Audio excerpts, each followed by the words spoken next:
It started with a bright orange slip slapped on my windshield. Bold black letters screaming "Final Warning." For a second, I thought it was a prank. Maybe one of the guys from work messing with me. But then I saw the seal of Maple Ridge Homeowners Association printed in the corner, and my stomach dropped. Vehicle in violation of HOA parking policy. Subject to towing in 48 hours. I stood there in disbelief, coffee cup trembling in my hand, watching the morning sun bounce off my old Ford F-250 like it was on trial. That truck wasn't just metal and paint to me. It was 10 years of sweat, side jobs, and every mile of my dream slowly being built. And now, some board with too much time and too little empathy decided it didn't fit the community aesthetic. I remember my neighbor Nancy coming out just as I read the fine print. She had that tight-lipped smile people wear when they're half concerned, half curious. Nancy, you know the HOA's been cracking down. They say trucks make the neighborhood look unrefined. Me, unrefined? Nancy, it's a work truck, not a monster rally car. Nancy, I know. But you know how Mark is. Mark, president of the HOA. A man who took more pride in his clipboard than most people take in their kids. The kind of guy who'd measure your grass with a ruler, then send you a citation if it was half an inch too tall. I laughed it off at first, tossed the slip in the glove box, and headed to work. But deep down, I knew this wasn't the end of it. 2 days later, I woke up to the unmistakable beep-beep of a tow truck backing up. I ran outside barefoot, heart hammering, to see 2 men hooking chains under my truck. And there was Mark, in his signature navy polo, standing by with his clipboard like a judge at a trial. Me. Hey, what the hell are you doing? Tow guy. Sir, this vehicle's been marked for removal by the HOA. We're just doing our job. Me. Over my dead body. Mark sighed, like he was the victim here. Mark. You were warned. Mr. Daniels, the community guidelines clearly prohibit commercial vehicles on residential streets overnight. Me. It's not commercial. It's my personal truck. I use it for work. Mark. If it has a company decal, tool rack, or any sign of utility, it's considered commercial. Section 3B of the HOA bylaws. I stared at him, the kind of stare that can melt steel. He didn't flinch. Just tapped his pen on the clipboard. Mark, we all have to follow the rules. You signed the agreement when you moved here. Me, I didn't sign up for harassment. Mark, then maybe you should reconsider living in Maple Ridge. That line, that smug, dismissive line, burned itself into my skull. I called the tow company directly, threatened legal action, and got my truck released before they even got it off the ground. But the damage was done. The humiliation of standing there, barefoot and angry, while my neighbors peeked through their curtains, that stung. That night I sat in my garage. Age. The truck parked inside like a wounded animal. I ran my hand along the hood, whispering to myself like an idiot. They don't know who they're messing with. But truthfully, I wasn't sure what I could even do. The HOA had all the power, the fines, the bylaws, the threat letters. What could one man do against a board of people who loved control? Still, the anger kept me awake. Around 2 a.m., I poured myself a drink, opened my laptop, and started digging. I spent hours reading about property laws, HOA jurisdictions, and public access rights. Turns out most streets inside neighborhoods, like ours, are privately owned, either by the developer or the HOA itself. And if they were privately maintained, they could technically be sold. That thought hit me like a jolt of electricity. Wait, what if the HOA doesn't actually own the road? I checked the county land records online. It took a few tries, but eventually I found a digital map of the subdivision. And there it was, a thin gray line marking the street in front of my house. Parcel number, MR007ST. Owner, Maple Ridge Development LLC, not the HOA. Not the board, the developer. And next to the ownership record, a small note that said, subject to sale upon completion of neighborhood phase. That's when the idea planted itself in my mind. Crazy, impossible, beautiful. If the developer still owned the street, then maybe, just maybe, I could buy it. The next morning, I drove to the county office. The clerk at the desk, a young guy named Eli, looked half asleep until I mentioned Maple Ridge. Eli. Yeah, that development's still got a few parcels in limbo. You interested in one? Me. You could say that. Specifically, I'm curious about the ownership of the main loop. Ridgeway Court. Eli. Let me check. Clicks around. Eli. Yeah, looks like it's still technically under the developer's name. You looking to build something? Me, not exactly. I'm looking to buy the street. He blinked. Eli. The street? Me. You heard me. He laughed at first, but when he saw I wasn't joking, he leaned forward. Eli. You might actually be able to do that. It'd be complicated. You'd have to get the developer to agree, and the HOA might contest it. But legally? It's possible. Possible. That word rang in my head like a bell. I thanked him, took the records, and started tracking down Maple Ridge Development, LLC. Turns out they'd gone semi-dormant. The developer had moved on to new projects 2 counties over, but they still technically held the deed to the street. That night I sent an email, a polite professional offer. Nothing vengeful, not yet. Dear Mr. Hanson, my name is Ryan Daniels, homeowner at 142 Ridgeway Court in the Maple Ridge subdivision. I'm reaching out to inquire about the potential purchase of the privately held roadway listed under parcel MR007ST. I understand Maple Ridge Development retains ownership, and I would be willing to make a fair offer to assumed maintenance responsibility. Please let me know if this is something your office would consider. Regards, Ryan Daniels. I didn't expect a reply, but 3 days later, one came in. Ryan. Funny timing. We were just discussing transferring that parcel. The HOA hasn't assumed maintenance due to budget issues. If you're serious, let's talk numbers. Bill Hanson, Maple Ridge Development. I remember sitting there rereading that line over and over. If I pulled this off, I wouldn't just own property. I'd own the road they threatened to tow my truck from. The next HOA meeting was the following week. I went, calm as ever. Mark was there, as smug as always, going through the agenda, fence colors, trash can violations, the usual nonsense. When the open forum began, I raised my hand. Me, quick question. Who owns the streets in Maple Ridge? Mark. The HOA, of course. Me. Are you sure about that? Mark. Positive. Me. You might want to double-check your records. He frowned, scribbled something down, and waved me off. But the look on his face told me. I'd planted the seed of doubt. He had no idea what was coming. The following week, I met with Bill Hanson, the original developer of Maple Ridge, in a half-empty office on the edge of town. He was an older man, weathered face, flannel shirt, and the kind of firm handshake that told you he'd built things with his own 2 hands. He wasn't the corporate type. He looked like the kind of man who'd pour concrete himself if he had to. Bill. So, Ryan, you're serious about buying that street? Me. Dead serious. Bill. Most people just complain to the HOA or move out. You're the first guy who ever wanted to own the road under his truck. Me. Well, I'm not most people. He chuckled. I slid my offer across the table. Modest but reasonable. Enough to make it worth his time. Not enough to raise suspicion. He scanned it, nodding slowly. Bill, this actually saves me money. The HOA's been a pain about taking maintenance. Responsibility if they don't want to pay for resurfacing or snow removal. If you're willing to take that on, I'll sign the transfer and file it with the county. Me. You're saying it's mine? Bill, you cut the check, I file the deed. You'll own Ridgeway Court. It felt surreal. Like I was rewriting the rules of the universe. I left that office with my hands shaking, heart pounding, and a folder full of documents that would soon make me the legal owner of the street. Every crack in the pavement, every speed bump, every painted line, mine. A week later, the deed transfer was filed. It became official. Ridgeway Court. Owner, Ryan Daniels. The irony was delicious. The same HOA that threatened to tow my truck was now operating on my property. But I didn't say anything yet. No, not yet. I wanted them to dig their own hole first. It didn't take long. 3 days after the deed transfer, I got another notice from the HOA, this time. A fine for unauthorized parking of a commercial vehicle. I laughed so hard I nearly spilled my coffee. They had no idea. I snapped a picture of the notice, then another one of the street sign, with my name quietly etched on the bottom of the new property deed. Then I sent an email to Mark attaching both. Subject: regarding your fine. Mark, I appreciate your diligence in keeping the neighborhood beautiful.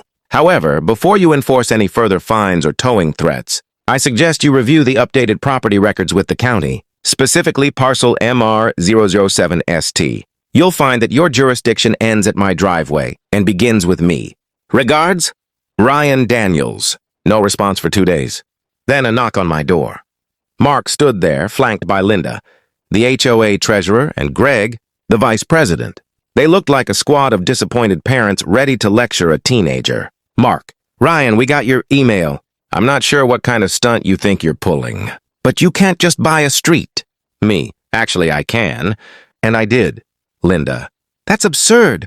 Streets belong to the community. Me, they belong to whoever holds the deed. And right now, that's me. Mark's face went red. He looked like a balloon about to pop. Mark, you think this changes anything? You're still subject to HOA rules. Me, on my property? You might want to check your own bylaws. Mark, HOA authority doesn't extend to privately owned streets unless explicitly deeded, and mine isn't. Greg, this can't be legal. Me, tell that to the county clerk. Silence.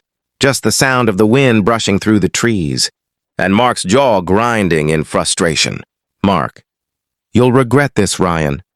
Me, maybe, but at least I'll regret it from the comfort of my truck, parked exactly where I damn well please.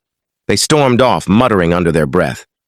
I closed the door, leaned against it, and just grinned. It wasn't about revenge anymore. It was about principle. But if I thought that would be the end of it, I was wrong. The HOA didn't back off. They doubled down. Within a week, they started sending letters to every homeowner on the block, warning them that I was endangering community harmony and that my unauthorized ownership could affect property values. They even held an emergency meeting to discuss possible legal remedies. Nancy called me that night. Nancy, Ryan, they're saying you're trying to take over the neighborhood. Me, take over? I just wanted to park my truck. Nancy, Mark's telling people you're going to start charging tolls. Me, tolls, please? I'm not that petty. Beat, though it's tempting. She laughed, but I could tell she was worried. So was I a little, because I knew how these things went. Fear spreads fast in a neighborhood. So I did something unexpected. I invited everyone on Ridgeway Court to a barbecue. Saturday afternoon, I rolled the smoker out to the driveway, hung a sign that said, "Everyone welcome, no HOA rules today," and fired up the grill. By 3 p.m., half the block had shown up. Kids were playing, dogs were running, and people were smiling. Something I hadn't seen around here in a long time. Nancy came over with potato salad. Greg's wife even brought brownies. Then Mark showed up. He didn't eat, didn't smile. Just stood there, arms crossed, watching everyone laugh and talk on my street. I walked over.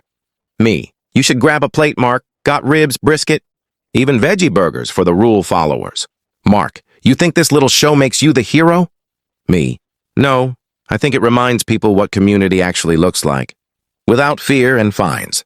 Mark, you're undermining the HOA. Me, no, Mark, you did that yourself. He stormed off again, muttering something about legal consequences. I just smiled and went back to flipping burgers. The next week, I got an official-looking letter, this time not from the HOA, but from their attorney. Cease and desist from claiming ownership or interfering with HOA governance. Failure to comply may result in litigation. I didn't panic. I called my lawyer, an old buddy from college named Alex, who loved nothing more than a good underdog case. He laughed when I told him, "Alex, you actually bought the street? That's legendary." Me, it's about respect, man. They went after me for a truck. I just wanted to prove a point. Alex, well, the point's about to be proven in court. 2 months later, we stood in front of a county judge. The HOA claimed my purchase was illegitimate and harmful to community operations. We countered with the deed, the county filings, and even testimony from Bill Hansen confirming the sale. The judge, an older woman with a sharp tongue and no patience for nonsense, looked over the documents, then at Mark. "Judge, Mr. Fowler, you're aware that private developers can sell unsanctioned parcels at their discretion, correct?" Mark, "Your Honor, this man has disrupted our community." Judge, "And you've disrupted his life by threatening to tow his legally parked vehicle. I'd say you're even." She flipped a page, stamped it, and looked straight at me. Judge, "Mr. Daniels, as far as the county is concerned, You are the rightful owner of Ridgeway Court. Congratulations. Case dismissed. Mark looked like someone had pulled the rug out from under him. When we left the courtroom, Alex clapped me on the back. Alex, you realize what this means, right? You just beat an HOA. That never happens. Me. Yeah, but I didn't do it to win. Alex. Then why? Me. Because no one deserves to feel bullied in their own home. The following week, I sent a letter to every homeowner on Ridgeway Court. Short, simple, and honest. You don't owe me anything. You can park here, walk here, or play here. Free. I just want us to live like neighbors again, not enemies. Ryan. The response was overwhelming. People stopped me in the street to shake my hand. Kids drew chalk art on the pavement. Someone even planted flowers around the stop sign. And for the first time, Maple Ridge actually felt like a community. But deep down, I knew the fight wasn't over. Because power like Mark's doesn't just fade quietly. It festers, waits, and strikes back when you least expect it. And I was right. Because 2 weeks later, I found a new letter in my mailbox, stamped in red. Notice of eminent domain, Maple Ridge HOA. They were going to try to take the street backyard. The red stamp bled through the envelope like a wound. Notice of eminent domain, Maple Ridge HOA. I sat at the kitchen table, coffee going cold, just staring at those words. They weren't backing down. After losing in court, they were trying to take my street back, using the one thing they still had, bureaucracy. That's how HOAs work. When logic fails, they drown you in paperwork. I called my lawyer Alex right away. He answered on the second ring. Alex, what now? Me. They're filing for eminent domain. Alex laughs. An HOA can't invoke eminent domain. Only a government can. Me. Tell that to the letter they just sent. Alex. Forward it to me. I need to see what circus act they're pulling this time. I scanned it and sent it over. 10 minutes later, he called me back, still chuckling. Alex. Unbelievable. They're citing a clause from their bylaws that doesn't even apply. It's like watching toddlers play lawyer. Me. Can they actually do anything? Alex. Not legally, but they can make your life miserable trying. And that's exactly what they did.